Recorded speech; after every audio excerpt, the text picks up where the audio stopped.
நண்பர்கள் அனைவருக்கும் வணக்கம். வாங்க கனவு தேசத்தில் பயணிக்கலாம். கனவு தேசத்தில் உங்களுடன் பயணிக்கும் நான் ராஜ்குமார். நண்பர்களே, இந்த பதிவில் எதை பற்றி பார்க்க போறோம் அப்படின்னா, திமுக வேணா அதிமுக வேணா, சீமான் விஜய் இந்த ரெண்டு பேர்ல யாருக்கு என்னுடைய வாக்கு அப்படின்னா விஜய்க்கு போடலான்னு இருக்கேன் என்று சொன்ன இளைஞரை நாம் தமிழுக்கு ஆதரவாக சீமானுக்கு ஆதரவாக மாற்றிய இந்த சீமான் தம்பி அப்படி என்ன பேசினேன், என்ன சொன்னாரு அப்படிங்கிறத பற்றி தான் இந்த ஒரு பதிவில் பார்க்க போறோம். வாங்க காணொலிக்குள்ள போகலாம். நண்பர்களே, அதுக்கு முன்னால் பார்த்தீங்கன்னா இப்போ காலையில் இந்த நஞ்சை ஓட்டுச்சு, 2 வய நஞ்சை ஓட்டுன்னு சொல்லியிருந்தேன். பார்த்தீங்கன்னா பாருங்க, ஒரு வய வந்து நஞ்சை ஓட்டியாச்சு, இன்னொரு வய இருக்குது. வண்டி அங்கே பார்த்தீங்கன்னா வண்டி அங்கே நிற்குது, வண்டி தெரியுதுன்னு நினைக்கிறேன். வண்டி அங்கே தூரத்தில் நிற்குது. நாளைக்கு வந்து இன்னொரு வயலையே ஓட்டிட்டு அப்புறம் அதுக்கு அடுத்த நாள் தான் ஒரு நாள் இருக்க விட்டு அப்புறம் எல்லாம் கொஞ்சம் இன்னும் 2 சால் ஓட்டி மட்டம் கட்டணும். இப்போ சாத்து மண் போட்டுக்கிட்டு இருக்கேன். ஏன்னா இப்போ இந்த கொஞ்சம் காயில் ஓடிச்சு, இப்போ மண் கொஞ்சம் எரி இருக்கும். சாத்து மண்ணெலாம் சுற்றி சாத்து மண் போடணும். சாத்து மண் போட்டு நான் ஏற்கனவே சொன்னது, அதுக்கப்புறம் சொன்னது மாதிரி நான் ஒரு வாரத்தில் 10 நாளையில் பயிர் பிடி நிறைய வேலை இருக்குது. இந்த வேலையை முடிச்சுட்டு அடுத்தது ஒன்று எங்கள் தொகுதி வேட்பாளர் கூட சேர்ந்து தீவிர கலப்பணி செய்யலான்னு இருக்கேன். அதே மாதிரி நீங்களும் முடிஞ்ச வரைக்கும் உங்களுடைய தொகுதி கலப்பணி வந்து நீங்கள் சிறப்பாக செய்யுங்க, வேட்பாளர் கூட சேர்ந்து செய்யுங்க.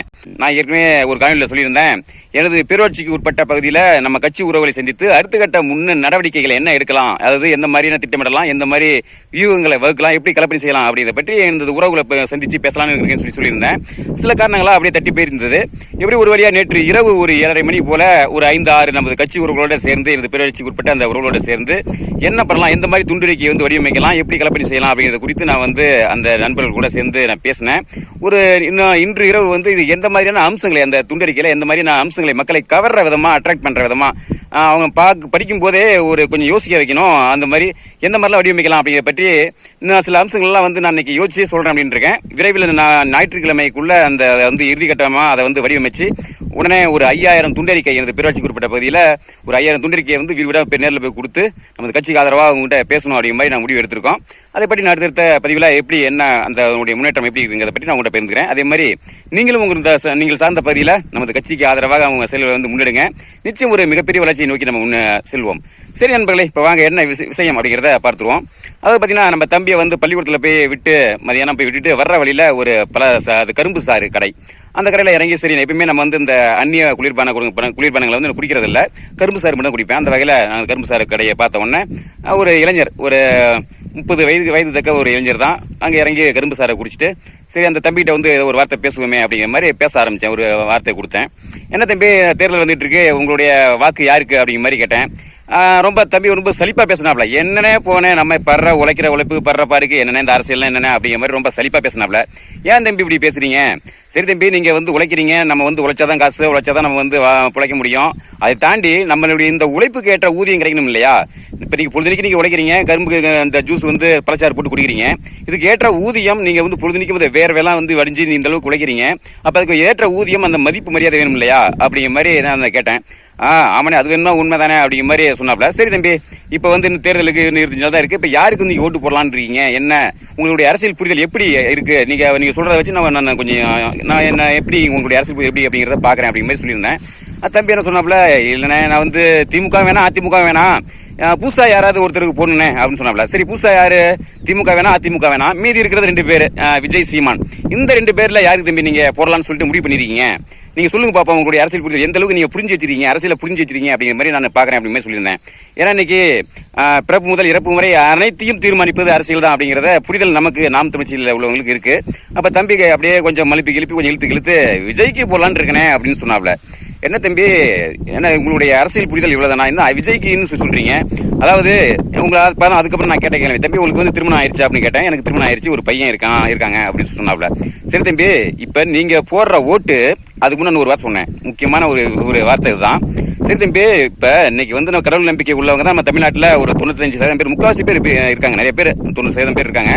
அவங்க வந்து என்ன நினைக்கிறாங்க அப்படின்னா, கடவுள் தான் நம்ம தலையெழுத்தை வந்து மாத்துறாங்க, நம்ம தலையில வந்து கடவுள் தான் நம்ம தலையெழுத்தை மாத்தி அமைக்கிறாரு அப்படிங்கிற மாதிரி எழுதுறாரு அப்படிங்கிற மாதிரி இன்னைக்கு நம்ம பல பேர் நம்பிக்கிட்டு இருக்காங்க. ஆனா அது உண்மையே பொய்யா அது நமக்கு தெரியாது. ஆனா அதை தாண்டி இன்னொரு விஷயம் சொல்லுமா தம்பி, அதாவது நம்ம விரலால தான் நம்ம தலையெழுத்தையும் மாத்துறோம், நம்ம பிள்ளைங்களுடைய தலையெழுத்தையும் மாத்துறோம், நம்ம அடுத்த தலைமுறையினுடைய தலையெழுத்தையும் நம்ம மாத்துறோம். நம்ம ஒரே விரலால நம்ம ஓட்டு போடுற மதியில அந்த விரலால தான் நம்ம தலையெழுத்தையும் நாமளே எழுதுறோம் அப்படிங்கிற மாதிரி சொன்னேன். இது புதுசா இருக்குல்ல நான் இந்த மாதிரி சொல்றது. எப்படி அப்படின்னா, இன்னைக்கு நம்ம வந்து யாருக்கு ஓட்டு போடுறோமோ அவங்கள தான் அந்த ஓட்டு போட்டு தானே நம்ம வந்து ஒருத்தர் முதலமைச்சரை நம்ம வந்து அனுப்பி வைக்கிறோம். அவர் வந்து அந்த முதலமைச்சர் வந்து அவர் போடுற கையெழுத்துல தான், அவர் போடுற சட்டங்கள்ல தான், அவர் நிறைவேற்றுகிற அந்த நடவடிக்கை மூலமா தான் நம்ம தலையெழுத்தே வந்து மாறுது. உதாரணத்துக்கு இப்ப டாஸ்மாக் கடை, இந்த டாஸ்மாக் கடை வந்து திறந்து வச்சிருக்காங்க. யாரு முதல்ல இது வந்து ஏற்கனவே எம்ஜிஆர் திறந்ததுன்னாங்க, அப்புறம் கருணாநிதி திறந்ததுன்னாங்க. அப்புறம் பாத்தீங்கன்னா இப்ப 2003 அதிமுக கட்சி இருக்கும்போது ஜெயலலிதா வந்து இது வந்து அரசு மதுபானமா மாத்தினாங்க. அரசு மதுபான கடையில வந்து இது விற்கிற மாதிரி கொண்டு வந்தாங்க. அப்ப பாருங்க, அவங்க போட்ட கையெழுத்து தான், அந்த ஜெயலலிதா போட்ட கையெழுத்து தான், அதாவது 2 லட்சம் பெண்கள் வந்து இங்க விதவிலா ஆகிற கூடிய சூழ்நிலை வந்து உருவாயிருக்கு. அப்ப பல லட்சக்கணக்கான பிள்ளைகள் வந்து தங்களுடைய தந்தையை வந்து இழந்திருக்காங்க, அனாதைகள் ஆயிருக்காங்க. அப்ப பாருங்க, நம்ம ஓட்டு போட்டு தேர்ந்தெடுக்கிற ஒரு முதல்வர் வந்து நம்ம தலையெழுத்தை வந்து தீர்மானிக்கிறாரு. அப்ப அப்படிங்கிற ஒரு விளக்கத்தை வந்து சொன்னேன். அப்படிங்கிறத அந்த தம்பி வந்து யோசிச்சாப்ல. ஆமாண்ணே, நீங்க சொல்றதும் சரிதானே.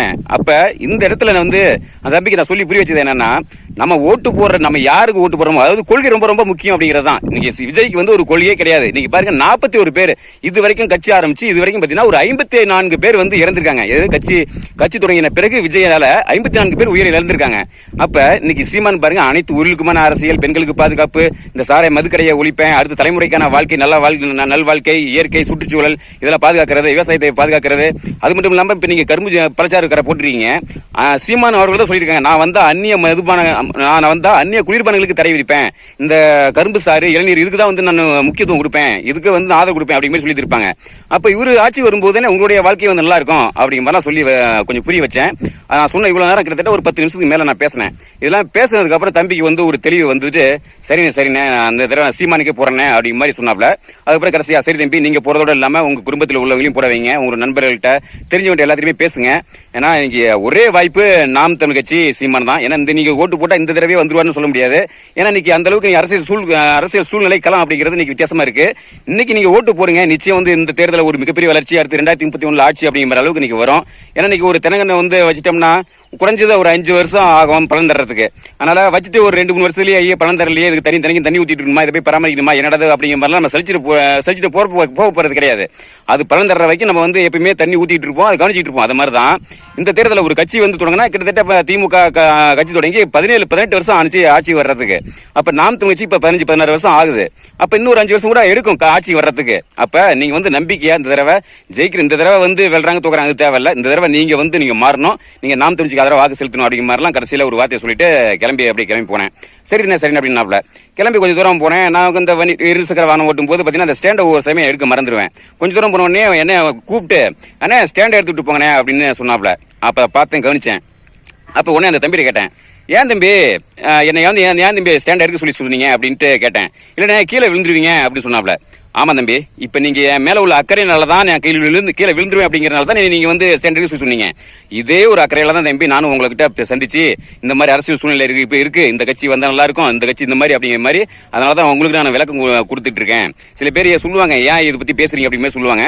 அதனாலதான் நானும் வந்து உங்க மேல உள்ள அக்கறையின் காரணமாக தான் இந்த மாதிரி நான் சொன்னேன் அப்படிங்கிற மாதிரி ஒரு வார்த்தையை சொல்லிட்டு நான் அப்படியே கிளம்பி போயிட்டேன்.